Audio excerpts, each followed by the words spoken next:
Salut tout le monde! Je reviens de donner une formation à un organisme qui avait besoin des conseils pour optimiser son infolettre.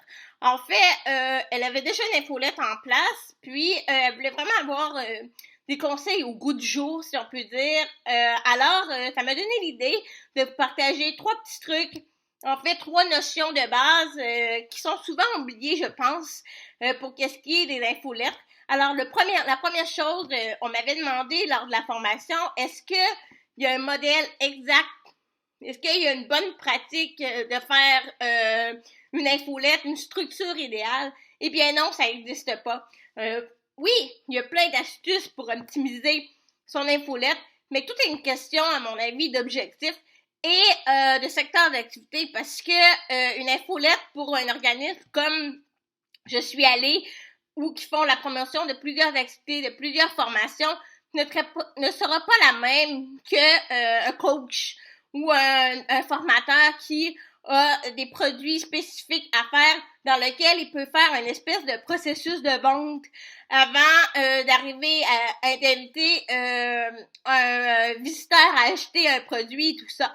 Alors, ça va être 2 processus complètement différents. Il y a moyen de s'inspirer de chacune des infolettes en fonction des différents types de clientèle, mais il n'existe pas de modèle exact. Donc, tout est une question de personnalisation, mais surtout de savoir tester.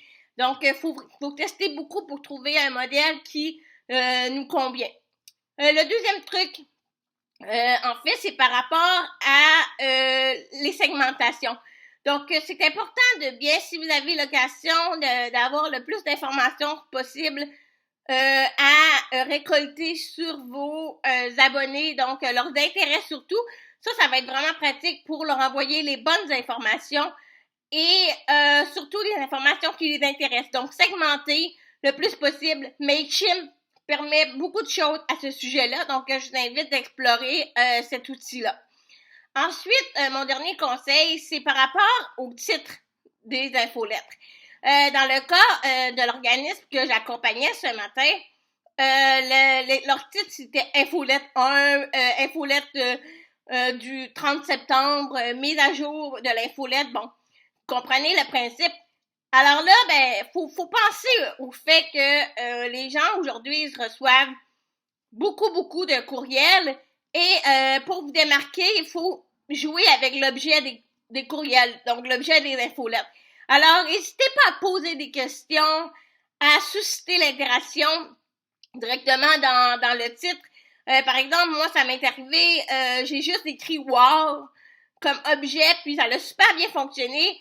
Et donc, il faut personnaliser le courriel le plus possible pour capter l'attention, mais surtout pour inviter les gens à ouvrir le courriel. Alors, c'était mes 3 petits conseils par rapport à l'infolette. Si vous êtes intéressé à suivre une formation avec moi, écrivez-moi à kim@nivici.com. On se retrouve pour une prochaine capsule. Bye!